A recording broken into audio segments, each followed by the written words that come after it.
নমস্কার বন্ধুরা, রান্নাঘরের সঙ্গীর আরও একটি নতুন রেসিপিতে সবাইকে স্বাগত। আজ আমি আপনাদের সাথে হোলি স্পেশাল পান শরবতের রেসিপি শেয়ার করব। ঝটফট তৈরি হয়ে যাওয়া রিফ্রেশিং একটি ড্রিঙ্ক পান শরবত। তাহলে চলুন ঝটফট তৈরি হয়ে যাওয়া ড্রিঙ্কের রেসিপিটি আপনাদের সাথে শেয়ার করে নিই।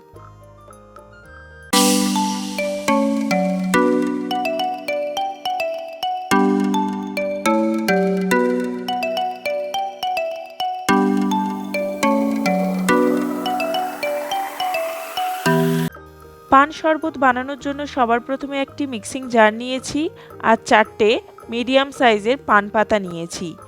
পান পাতার মাঝখানে যে মোটা শিরাটা থাকে সেটাকে এইভাবে কেটে বাদ দেব আর পাতাটাকে ছোট করে টুকরো করে কেটে নিচ্ছি। আমি এখানে 2 গ্লাস পান শরবত বানাবো, তার জন্য 4টে পাতা নিয়েছি। আপনারা চাইলে পান পাতার পরিমাণটা বাড়িয়ে বা কমিয়ে নিতে পারেন। এরপর দিচ্ছি 1 টেবিল স্পুন চালমগজ, 10টা কাজু বাদাম, 8টা আলমন্ডস বাদাম, 6 থেকে 7টা পেস্তা বাদাম, 15-16টা কিশমিশ, 1/4 কাপ পরিমাণে চিনি। এরপর নেব 1 টেবিল স্পুন গুলকান্দ। এটা পান শরবতের একটা মেন ইনগ্রেডিয়েন্টস, এতে এর গন্ধটা খুব ভালো আসে।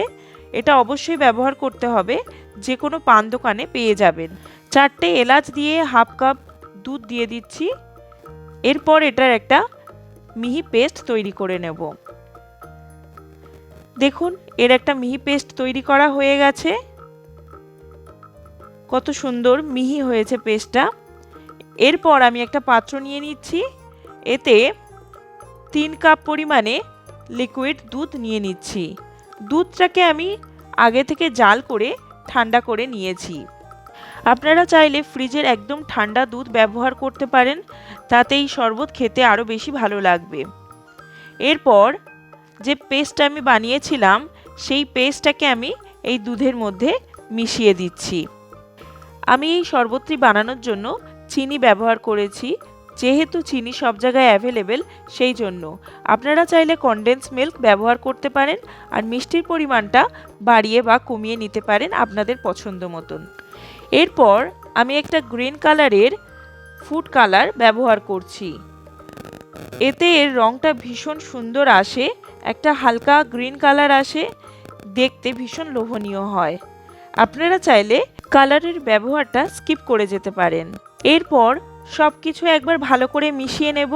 মেশানো হয়ে গেলে 2 থেকে 3 ঘন্টা ফ্রিজে রাখবো, একদম ঠান্ডা ঠান্ডা সার্ভ করার জন্য। আমি 2 ঘন্টা পরে বের করে নিয়েছি। একদম ঠান্ডা ঠান্ডা আমি 2টো গ্লাসে সার্ভ করে নিচ্ছি।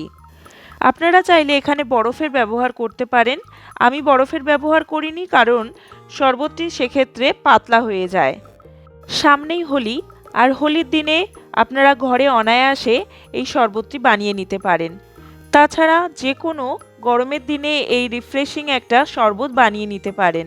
বাড়িতে গেস্ট আসলে খাওয়া দাওয়ার পরে মাউথ ফ্রেশনিং হিসেবে অথবা মিষ্টি হিসেবে এই ড্রিঙ্কটি আপনারা প্রেজেন্ট করতে পারেন।